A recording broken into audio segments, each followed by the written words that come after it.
আমার খবর।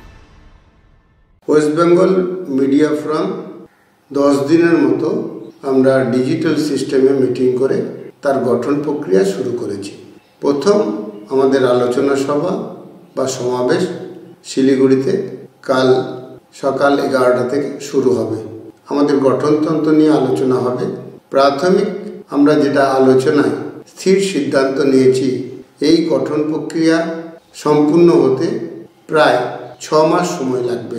এই গঠন প্রক্রিয়া চলাকালীন আমাদের কোনো সাংবাদিক বন্ধুর কাছে চাঁদা বা ডোনেশন নেওয়া হবে না। এখন প্রশ্ন আসবে, তাহলে ফান্ড কোথা থেকে পাওয়া যাবে? বিভিন্ন শিল্পপতি শিল্প পরিবেশ গঠন করার জন্য এই ফোরাম সক্রিয় হবে। ইতিবাচক খবর পরিবেশন এবং শিল্পের যে বাধা সেগুলি অতিক্রম করার জন্য গঠনমূলক সমালোচনা ইত্যাদির মধ্য দিয়ে এই সংগঠন কাজ করবে। তাই তেনারা উপদেষ্টা হিসেবে বা পেট্রন হিসেবে এই সংগঠনের মধ্যে থাকবেন এবং এই সংগঠন গঠনের সমস্ত খরচ তেনারা বিয়ার করবেন।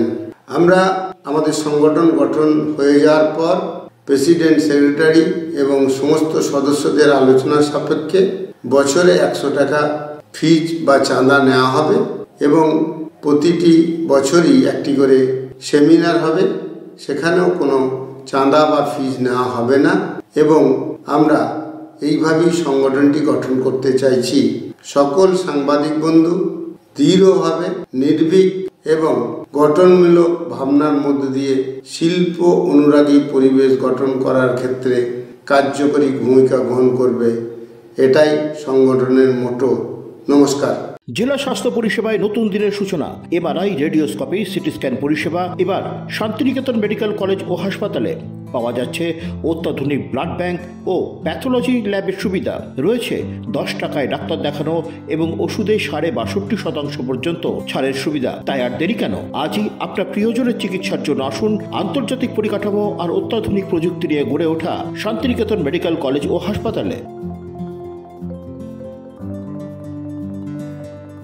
দেখতে চোখ রাখুন আমাদের ফেসবুক ও ইউটিউব চ্যানেলে।